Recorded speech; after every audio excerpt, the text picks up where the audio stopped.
Assalamualaikum warahmatullahi wabarakatuh. Alhamdulillahirabbil alamin, asyhadu an la ilaha illallah wa asyhadu anna Muhammadan abduhu wa rasuluh. Allahumma shalli ala sayyidina Muhammad wa ala ali sayyidina Muhammad. Alhamdulillah, pada kesempatan ini kita dapat bertemu walaupun dalam pembelajaran jarak jauh melalui kuliah online. Ibu Dr. Husnul Khotimah MAG yang saya hormati dan teman-teman semuanya kelas MMPIB Program Pasca Sarjana IAIN Purwokerto. Pada kesempatan ini dalam kuliah metode penelitian kualitatif saya akan mempresentasikan tentang desain penelitian studi kasus. Bapak Ibu sekalian, teman-teman semuanya, seperti halnya jenis penelitian kualitatif lain seperti fenomenologi, etnografi, etnometodologi, ground research, biografi, dan studi kasus, maka studi kasus juga dilakukan dalam latar alamiah, holistik, dan mendalam. Penelitian studi kasus dilakukan secara alamiah, artinya adalah kegiatan pemerolehan data dilakukan dalam konteks kehidupan nyata, real life events. Tidak ada perlakuan-perlakuan tertentu baik terhadap subjek penelitian maupun konteks di mana penelitian dilakukan. Semuanya berjalan secara alamiah. Yang kedua adalah penelitian studi kasus bersifat holistik, artinya peneliti harus bisa memperoleh informasi yang akan menjadi data secara komprehensif sehingga tidak ada informasi yang tersisa. Dari data akan diperoleh fakta atau realitas. Agar memperoleh informasi yang komprehensif, peneliti tidak saja menggali dari partisipan atau informan utama melalui wawancara mendalam, tetapi juga informasi-informasi dari orang-orang di sekitar subjek penelitian. Bisa juga melalui catatan-catatan harian mengenai kegiatan subjek atau rekam jejak subjek. Data yang dikumpulkan dalam studi kasus dipelajari sebagai suatu keseluruhan yang terintegrasi. Itulah sebabnya penelitian studi kasus bersifat eksploratif. Penelitian studi kasus bersifat mendalam, artinya peneliti tidak saja menangkap makna dari sesuatu yang tersurat, tetapi juga yang tersirat. Peneliti pada studi kasus harus dapat mengungkap hal-hal mendalam yang tidak dapat diungkap oleh orang biasa. Sifat objek kajian yang sangat khusus menjadi perhatian atau pertimbangan utama peneliti untuk mengelaborasinya dengan cara mengeksplorasi secara lebih mendalam. Peneliti tidak hanya memahami kasus dari luarnya saja, tetapi juga dari dalam sebagai entitas yang utuh dan detail. Selain wawancara mendalam, teknik pengumpulan data yang saling melengkapi dalam penelitian studi kasus adalah dokumentasi, observasi langsung, observasi terlibat atau participation observation, dan artifak fisik. Untuk memahami lebih jauh tentang subjek, peneliti studi kasus juga dapat memperoleh data melalui riwayat hidupnya. Inilah kekuatan studi kasus dibandingkan metode lain dalam penelitian kualitatif. Peneliti pada penelitian studi kasus juga dituntut untuk memiliki kepekaan teoritik mengenai topik atau tema yang diteliti. Misalnya, penelitian mengenai kepemimpinan seorang kepala sekolah, melalui wawancara mendalam, peneliti tidak begitu saja menerima informasi dari kepala sekolah sebagai subjek penelitian, tetapi juga memaknai ucapan-ucapannya, tindakan-tindakannya, dan gesturnya. Peneliti harus bisa menangkap hal-hal yang tersirat dari setiap ujaran yang tersurat.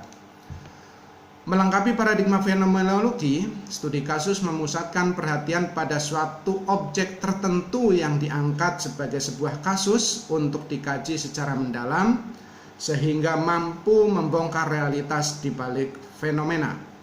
Dalam pandangan paradigma fenomenologi, yang tampak atau kasat mata pada hakikatnya bukan sesuatu yang real atau realitas. Fenomena hanyalah pantulan dari apa yang di dalam. Maka tugas peneliti studi kasus ialah menggali sesuatu yang tidak tampak tersebut untuk menjadi pengetahuan yang tampak. Kegagalan penelitian studi kasus terjadi karena beberapa hal. Ini adalah beberapa penyebab terjadinya kegagalan pada studi kasus. Yang pertama adalah kurang memiliki kepekaan teoritik karena kurangnya bacaan atau literatur yang terkait dengan tema yang diangkat. Penyebab kedua adalah sedikitnya pengalaman melakukan penelitian, dan alasan ketiga adalah alasan pragmatis, yaitu karena peneliti ingin cepat-cepat menyelesaikan penelitiannya. Jika peneliti tidak mampu melakukan penelitian yang alamiah, holistik, mendalam, serta tidak memiliki kepekaan teoretik, maka peneliti akan gagal menangkap makna yang mendalam dari setiap kasus yang diangkat dan tidak mengambil intisari secara konseptual. Agar penelitian studi kasus dapat terhindar dari kegagalan-kegagalan karena hal tersebut, maka penelitian sekali lagi harus alamiah, holistik, mendalam, dan sebelum melakukan penelitian, maka peneliti harus merancang metode dan desain penelitian secara tepat. Sekarang kita bahas apa itu metode dan desain penelitian. Penelitian adalah suatu proses mencari sesuatu secara sistematik menggunakan metode ilmiah serta aturan-aturan yang berlaku. Untuk dapat menghasilkan penelitian yang baik, maka harus ditetapkan metode dan desain penelitian yang dapat mengarahkan peneliti dalam setiap tahap penelitiannya. Metode penelitian. Metode berasal dari bahasa Yunani yaitu metodos, yang artinya berarti adalah cara atau jalan yang ditempuh. Fungsi metode adalah sebagai alat untuk mencapai tujuan. Sehubungan dengan upaya ilmiah, maka metode menyangkut cara kerja untuk memahami objek yang menjadi sasaran ilmu yang bersangkutan. Studi kasus menjadi salah satu teknik penelitian rujukan bagi fenomena sosial yang kompleks seperti ilmu psikologi, sosiologi, politik, bisnis, dan perencanaan komunitas. Studi kasus mengesahkan peneliti untuk memakai dan menguasai karakter-karakter penting dari suatu kehidupan nyata. Misalnya siklus kehidupan individu, kehidupan organisasi, proses manajerial, perubahan lingkungan, hubungan internasional, dan proses pertumbuhan industri. Studi kasus menjadi metode paling sesuai untuk penyelidikan dari sebuah penelitian karena mengedepankan survei dan proses historis sebagai jalan untuk penjelasan yang bersifat kausalitas atau sebab musabab. Terdapat 4 hal yang harus diperhatikan untuk penggunaan studi kasus sebagai teknik penelitian. Yang pertama adalah peneliti harus mengidentifikasi kasus yang akan diteliti. Peneliti harus melakukan pembatasan, mengenali beberapa opsi yang dapat dijadikan pilihan, dan memahami kasus atau isu yang layak untuk diteliti. Itu syarat yang pertama.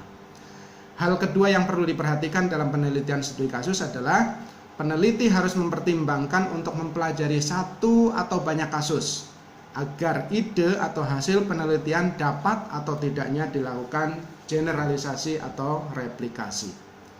Yang ketiga, peneliti memiliki cukup informasi untuk mempresentasikan gambaran dari kasus yang akan diteliti. Dalam perencanaan studi kasus, acuan pengumpulan data dari informasi-informasi dispesifikasikan menjadi data-data yang benar-benar dibutuhkan. Hal keempat yang harus diperhatikan dalam penelitian studi kasus adalah memutuskan pembatasan dari sebuah kasus. Termasuk dalam hal ini adalah pembatasan waktu, pembatasan kejadian, dan proses, karena beberapa studi kasus cenderung tidak memiliki poin permulaan dan akhir yang jelas. Studi kasus adalah sebuah teknik penelitian di mana pertanyaan how atau bagaimana dan why atau mengapa diajukan dalam sebuah penelitian. Peneliti tidak memiliki kontrol atas sebuah kejadian dan berfokus pada fenomena kontemporer yang memiliki konteks dengan kehidupan nyata dari individu, kelompok, komunitas maupun organisasional. Studi kasus terbagi lagi menjadi metode-metode yang lebih spesifik, yaitu yang pertama adalah deskriptif. Metode penelitian studi kasus deskriptif adalah metode penelitian studi kasus yang fokus pada uraian atau deskripsi kasus yang sedang diteliti. Jenis kedua adalah studi kasus eksploratori, yaitu penyelidikan secara mendalam dengan studi pengumpulan data pendahuluan sebelum menyusun pertanyaan-pertanyaan. Tipe yang ketiga adalah studi kasus eksplanatori, yaitu peneliti memberikan keterangan-keterangan yang rinci dan penjelasan terhadap kasus yang kompleks dan multivariat. Analisa dilakukan dengan pencocokan pola. Yang kedua adalah tentang desain penelitian.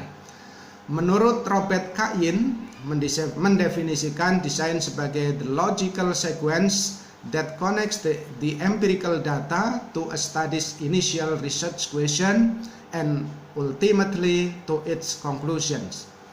Berkaitan dengan komponen-komponen desain penelitian tersebut, Yin menyarankan bahwa peneliti perlu meninjau literatur yang relevan dan memasukkan proposi teoritis mengenai kasus yang diteliti sebelum melakukan pengumpulan data. Hal inilah yang membedakan studi kasus dengan metode yang lain seperti grounded dan etnografi. Desain penelitian adalah kerangka kerja yang digunakan untuk melaksanakan penelitian. Pola desain penelitian pada setiap disiplin ilmu memiliki kekhasan masing-masing, namun prinsip-prinsip umumnya memiliki banyak kesamaan. Desain penelitian juga diartikan atau berfungsi untuk memberikan gambaran tentang prosedur untuk mendapatkan informasi atau data yang diperlukan untuk menjawab seluruh pertanyaan penelitian. Secara singkat, desain penelitian dapat didefinisikan sebagai rencana dan struktur penyelidikan yang digunakan untuk memperoleh bukti-bukti empiris dalam menjawab pertanyaan penelitian. Desain penelitian sangat penting karena menentukan ranah kemungkinan generalisasi, apakah interpretasi yang dicapai dapat digeneralisasikan terhadap suatu populasi yang lebih besar atau kondisi-kondisi yang berbeda. Sehingga dapat disimpulkan bahwa tujuan pokok dari desain penelitian adalah membantu peneliti menghindari data yang tidak mengarah kepada pertanyaan-pertanyaan awal penelitian. Desain penelitian pada hakikatnya merupakan rencana aksi penelitian atau action plan yang berupa seperangkat kegiatan yang berurutan secara logis yang menghubungkan antara pertanyaan penelitian yang hendak dijawab dan kesimpulan penelitian yang merupakan jawaban terhadap masalah penelitian. Tujuan utama desain penelitian adalah membantu peneliti agar terhindar dari data yang sama sekali tidak ada hubungannya dengan penelitian. Desain penelitian terkait dengan hal-hal yang logis, logical problems, bukan hal-hal yang bersifat logistik, logistical problems. Desain penelitian dapat pula diartikan sebagai rencana yang memandu peneliti dalam proses pengumpulan, proses analisis, dan proses interpretasi data. Ada juga yang mendefinisikan desain penelitian sebagai blueprint atau cetak biru dari penelitian yang mencakup setidaknya ada 4 hal. Yang pertama adalah pertanyaan penelitian, apa yang hendak dijawab. Yang kedua, data apa saja yang relevan dengan pertanyaan penelitian-penelitian tersebut. Yang ketiga adalah data yang dikumpulkan seperti apa dan bagaimana caranya. Dan yang keempat adalah bagaimana cara menganalisis data. Sebuah desain penelitian yang baik akan menghasilkan sebuah proses penelitian yang efektif dan efisien. Sebagai sebuah rencana, desain penelitian mencakup banyak unsur, meliputi pemilihan situs dan strategi penelitian. Yang kedua adalah persiapan penelitian. Yang ketiga, menyusun dan memperbaiki pertanyaan penelitian. Yang keempat, menyusun proposal. Dan yang kelima, jika perlu, memohon izin penelitian dari lembaga yang berwenang mengeluarkannya. Merriam menjelaskan proses rancangan penelitian kualitatif dengan lebih rinci, termasuk di dalamnya adalah pertama, melakukan tinjauan literatur. Yang kedua, membangun kerangka teoris. Yang ketiga, mengidentifikasi masalah-masalah penelitian. Yang keempat, menyusun dan mempertajam pertanyaan penelitian. Yang kelima, memilih sampel. Dalam hal ini adalah purposive sampling. Pendekatan Merriam ini merupakan kombinasi pendekatan Yin dan Stake dengan merekomendasikan desain yang fleksibel sampai batas tertentu. Sampling purposive terjadi sebelum data dikumpulkan. Sedangkan sampling teoritis dilakukan bersamaan dengan pengumpulan data. Sekarang kita masuk kepada desain penelitian studi kasus setelah tadi kita membahas tentang metode dan studi kasus dan desain penelitian secara umum. Pada kesempatan ini topik kita adalah desain penelitian studi kasus. Yang pertama, format dan komponen desain penelitian. Desain awal berkaitan dengan fenomena atau isu yang akan mengarahkan pada desain penelitian, yaitu For intrinsic case study, case is dominant, the case is of highest importance. For instrumental case study, issues is dominant, we start and end with issues dominant. Desain penelitian studi kasus, tidak ada pola baku tentang format desain penelitian studi kasus, karena yang pertama sebabnya adalah instrumen utama penelitian adalah peneliti itu sendiri, sehingga masing-masing orang bisa memiliki model desain sendiri sesuai seleranya. Alasan kedua kenapa tidak ada format baku tentang desain penelitian studi kasus adalah proses penelitian studi kasus berlangsung secara siklus, sebagaimana penelitian-penelitian kualitatif pada umumnya. Dan alasan ketiga adalah metode penelitian studi kasus berangkat dari kasus atau fenomena tertentu yang dianggap akan memberikan pengetahuan yang bermanfaat bagi masyarakat. Dalam studi kasus terdapat 5 komponen desain penelitian yang substansial. Komponen 1 sampai 3 membantu peneliti dalam mengumpulkan data, sedangkan komponen 4 dan 5 membantu peneliti dalam langkah-langkah analisis data.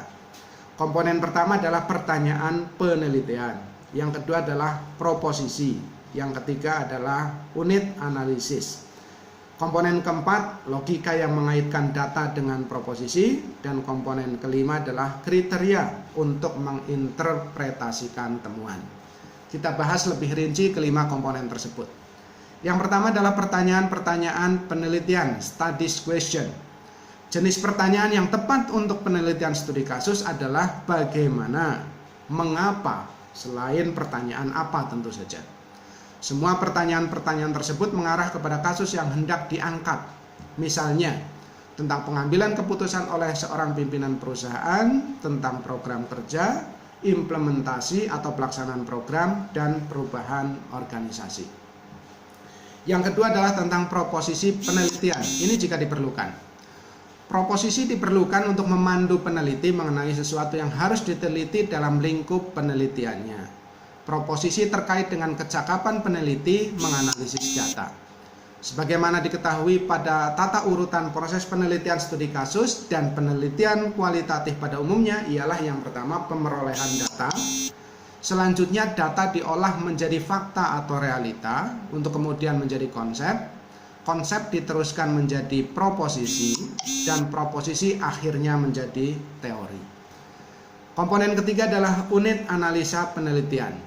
Komponen ketiga merupakan persoalan fundamental dalam menentukan apa kasus yang diteliti. Dalam penelitian kuantitatif, unit analisis disebut sebagai objek penelitian, sedangkan dalam penelitian kualitatif, analisis data disebut dengan narasumber. Apabila peneliti akan meneliti seseorang yang memiliki perilaku menyimpang dari orang-orang pada umumnya dalam interaksi sosial, maka unit analisisnya adalah individu itu, sehingga segala informasi yang terkait dengan individu tersebut wajib dikumpulkan selengkap-lengkapnya. Komponen keempat adalah logika yang mengaitkan data dengan proposisi, dan yang kelima adalah kriteria untuk menginterpretasikan temuan. Komponen keempat dan kelima biasanya kurang memperoleh perhatian pada penelitian studi kasus. Komponen ini menyajikan tahap analisis data, dan desain penelitian harus menjadi dasar analisis. Desain penelitian yang tepat akan memudahkan peneliti untuk sampai kepada tujuan penelitian dengan tepat pula. Terkait dengan komponen kelima, yakni kriteria untuk menginterpretasikan temuan, peneliti hingga kini tidak ada pola yang baku. Tetapi Campbell, sebagaimana dikutip Yin, menyarankan dengan cara mengontraskan dan membandingkan pola-pola yang berbeda dengan yang telah ditemukan. Dengan mengontraskan dan membandingkan akan ditemukan temuan konseptual sebagai tujuan akhir dari penelitian. Sebagai bentuk penelitian, studi kasus ditentukan oleh minat kasus individual. Apa yang dapat dipelajari dari sebuah kasus tunggal? Penelitian studi kasus dapat berupa single maupun multiple case. Yang pertama adalah single case dalam studi kasus. Penggunaan studi kasus tunggal dapat dilakukan atau diambil tema studi kasus tunggal apabila kasusnya kritis untuk menguji teoritis. Yang kedua adalah kasus yang tidak biasa atau unik. Alasan ketiga adalah kasus umum yang dapat menambah pemahaman pada peristiwa tertentu. Alasan keempat adalah kasus yang sebelumnya tidak dapat diakses. Dan yang kelima adalah kasus longitudinal. Contohnya pada penelitian studi kasus tunggal. Melakukan penelitian terhadap suatu sekolah yang terlihat kurang memiliki sumber daya yang memenuhi. Sumber dayanya kurang, baik sumber daya manusia maupun sumber daya sarana prasarana. Tetapi ternyata mampu memberikan layanan pendidikan yang berkualitas. Nilainya bagus, menjadi juara, dan akhlaknya baik. Itu adalah single case. Yang kedua adalah multiple case dalam studi kasus. Multiple case atau kasus banyak, kasus berganda dipilih untuk memeriksa kondisi atau temuan serupa yang dapat direplikasi. Ketika memilih beberapa kasus, tidak ada rumus tertentu berapa banyak kasus yang akan diambil.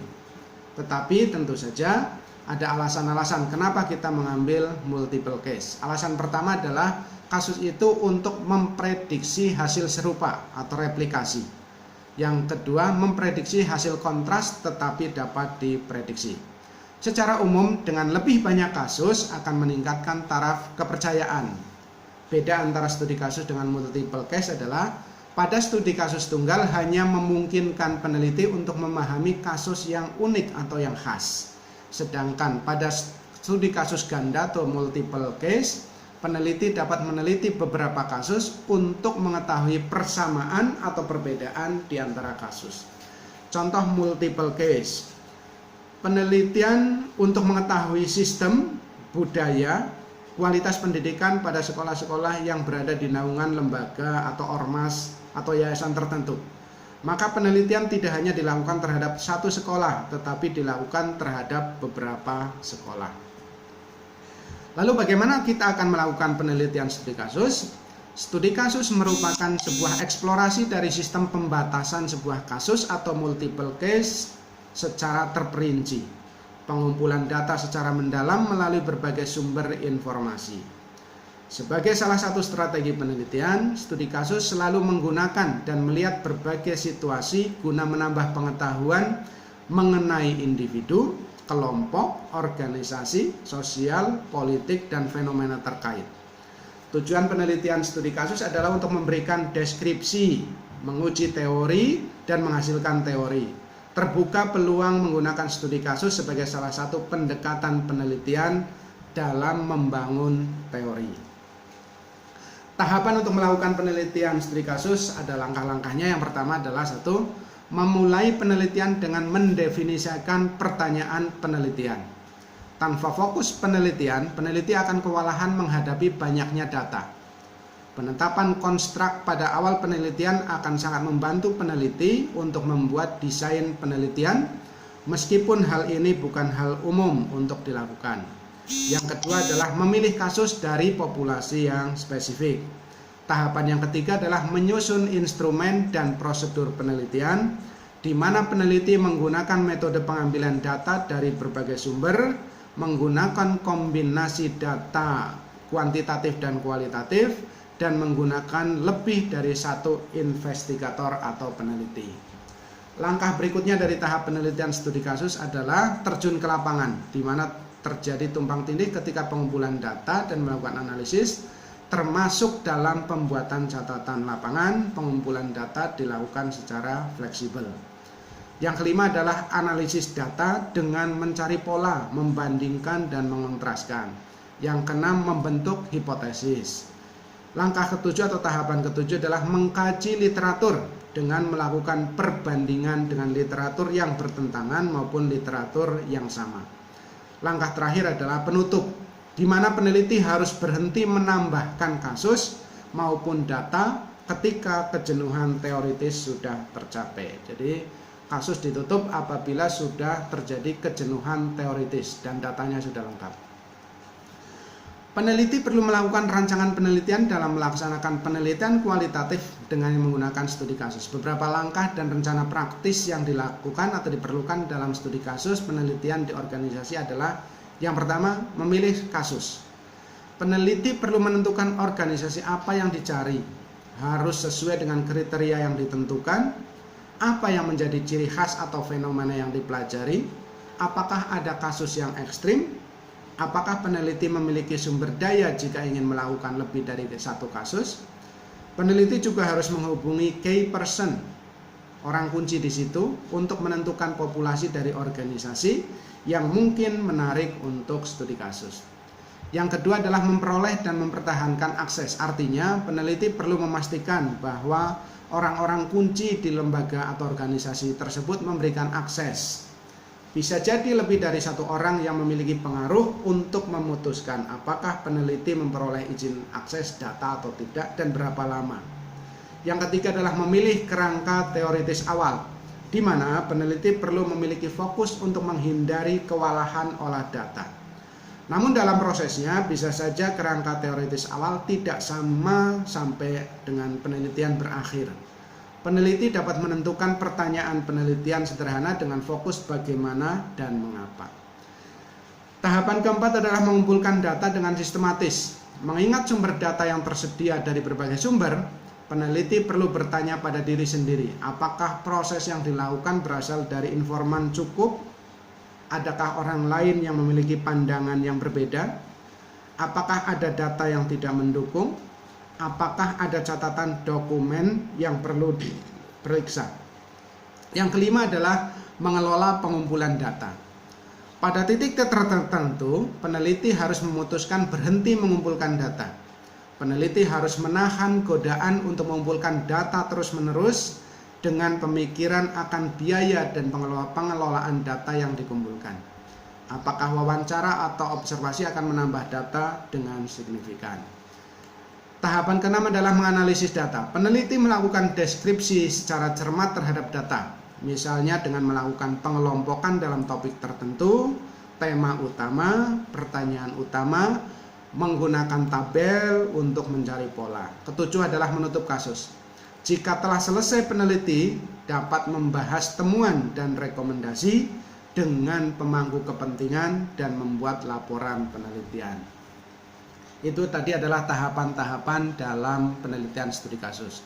Selanjutnya, langkah-langkah lebih detail untuk penelitian studi kasus. Yang pertama adalah pemilihan kasus atau tema. Pada tahap pertama ini peneliti harus yakin bahwa dia akan memilih kasus tertentu yang merupakan dari body of knowledge-nya pada bidang yang dipelajari atau ilmu yang dipelajarinya. Dalam pemilihan kasus hendaknya dilakukan secara bertujuan, purposif, dan bukan secara asal-asalan. Kasus dapat dipilih oleh peneliti dengan menjadikan objek orang, lingkungan, program, proses, masyarakat atau unit sosial. Ukuran dan kompleksitas objek studi kasus haruslah masuk akal, sehingga dapat diselesaikan dengan batas waktu dan sumber-sumber yang tersedia. Langkah kedua adalah melakukan studi literatur atau dialog teoritik. Setelah kasus diperoleh, peneliti mengumpulkan literatur atau bahan bacaan sebanyak-banyaknya berupa jurnal, majalah ilmiah, hasil-hasil penelitian terdahulu, buku, majalah, surat kabar yang terkait dengan kasus tersebut, untuk melahirkan temuan konseptual berupa tesis statement. Setelah pertanyaan penelitian terjawab, peneliti studi kasus melakukan langkah selanjutnya, yaitu melakukan dialog temuan tersebut dengan teori yang telah dibahas di bagian kajian pustaka, sehingga bagian kajian pustaka bukan sekedar ornamen belaka. Langkah praktis ketiga adalah perumusan fokus dan masalah penelitian. Langkah ini sangat penting dalam penelitian karena merumuskan fokus dan masalah. Fokus penelitian perlu dibuat agar peneliti bisa berkonsentrasi pada suatu titik yang menjadi pusat perhatian. Langkah selanjutnya adalah pengumpulan data.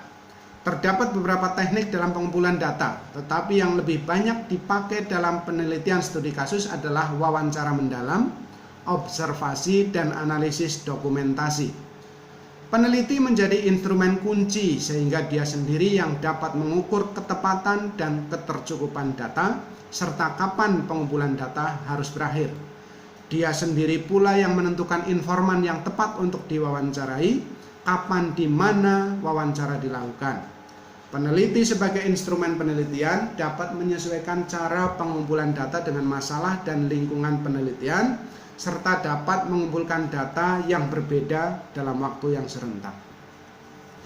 Setelah terkumpul data, maka langkah kelima adalah penyempurnaan data. Data yang telah terkumpul perlu disempurnakan. Untuk mengetahui data yang terkumpul masih kurang atau belum sempurna adalah dengan cara membaca keseluruhan data dengan merujuk kepada masalah yang diajukan. Jika rumusan masalah diyakini dapat dijawab dengan data yang tersedia, maka data dianggap sempurna. Sebaliknya, jika belum cukup untuk menjawab rumusan masalah, data dianggap belum lengkap, sehingga peneliti wajib kembali ke lapangan untuk melengkapi data-data yang baru, bertujuan untuk penyempurnaan atau penguatan, reinforcement. Itu sebabnya penelitian kualitatif berproses secara siklus atau sirkular. Langkah keenam adalah pengolahan data.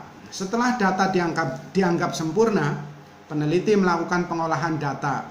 Pengolahan data dalam penelitian studi kasus tidak menggunakan analisis statistik maksud saya, tetapi melakukan pengecekan kelengkapan data, kebenaran data, menyusun data, melaksanakan penyandian atau coding, mengklasifikasi data, mengoreksi jawaban wawancara yang kurang jelas.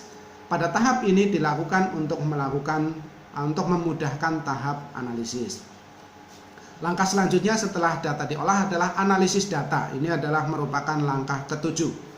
Analisis data dapat dilakukan sejak penelitian di lapangan dilakukan, sewaktu pengumpulan data, dan setelah semua data terkumpul atau setelah selesai di lapangan.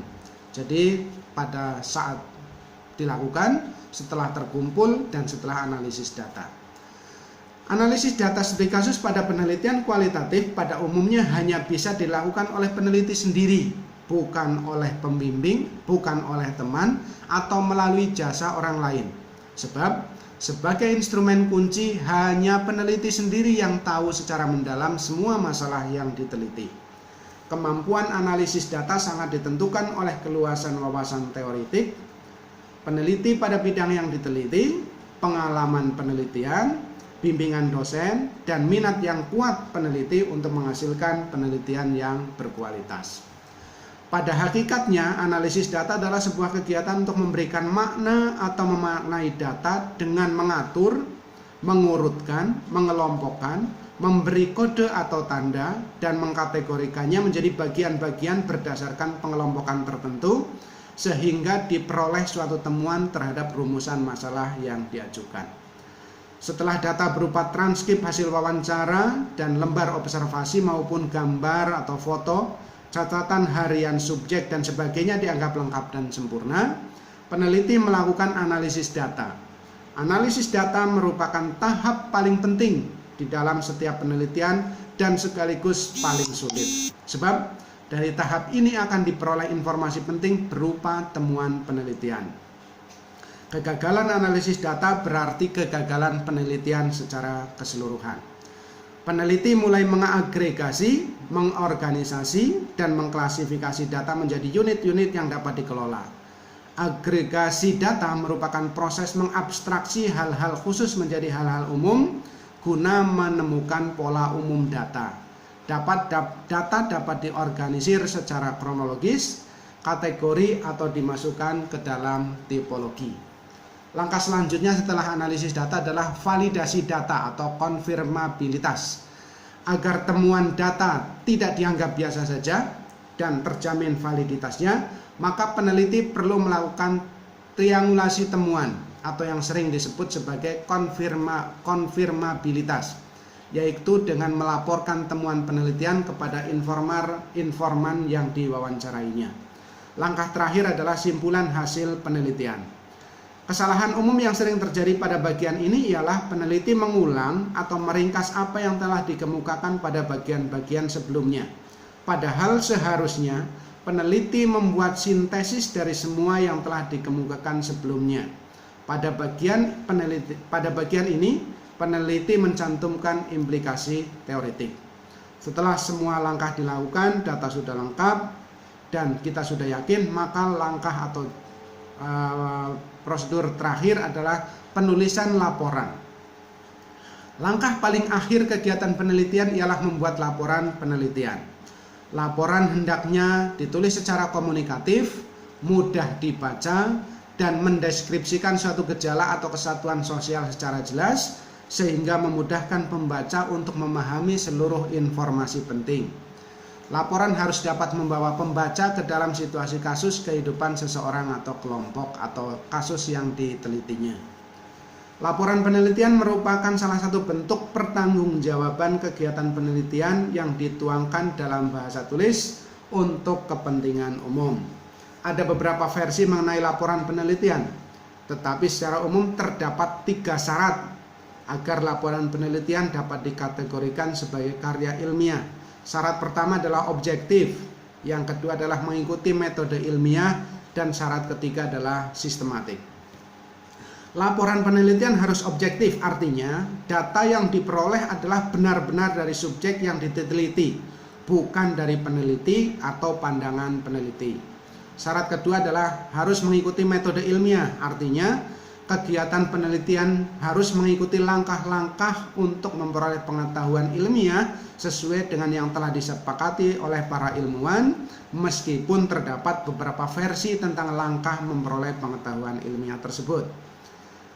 Syarat ketiga adalah harus memenuhi unsur sistematik, artinya urut, yakni pembahasan harus mengikuti alur penalaran yang runtut sejak bagian awal pembahasan hingga akhir, menunjukkan keterkaitan logis dan merupakan satu kesatuan kesinambungan.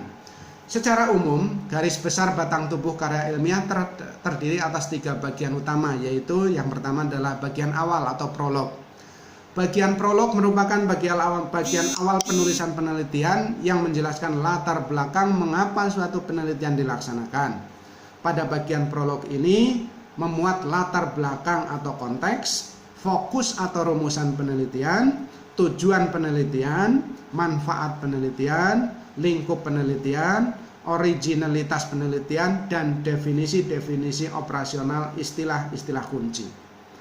Yang kedua adalah bagian pembahasan atau dialog.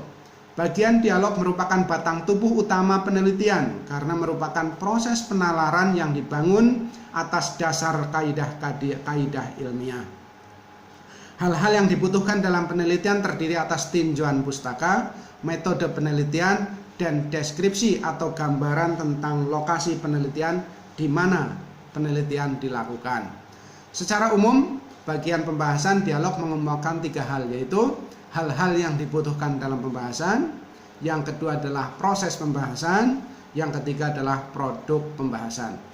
Bagian terakhir dari laporan penelitian adalah bagian akhir atau epilog. Bagian akhir laporan penelitian biasanya meliputi kesimpulan, saran, rekomendasi, beserta daftar referensi dan lampiran-lampirannya. Bapak Ibu sekalian, Ibu dosen yang saya hormati, dan teman-teman semuanya yang berbahagia, yang semuanya mudah-mudahan dirahmati Allah.